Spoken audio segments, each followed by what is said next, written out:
Es zinu, ko jūs domājat, redzot bīstamas apdzīšanas. Es jau tā nedaru. Es arī tā domāju. Uzskatīju sevi par normālu, prātīgu autovadītāju. Todien nebija nogurs. Mazliet steidzos, bet ne ļoti. Tikai pieņēmu vienu nepareizu lēmumu. Priekšā bija smagais, man likās, ka tas mūs kavē. Domāju, ātri apdzīšu, tev viss pazīstams. Esmu te braucis 100 reižu. Aizmirsu par to vienu vietu. Par līkumu, aiz kura parādījās pretīm braucošais auto. Tajā mirklī es vairs nedzirdēju sievas balsi. Nedzirdēju bērnu smieklus.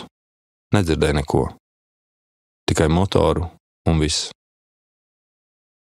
Es varēju no tā izvairīties, un iespējams arī jūs.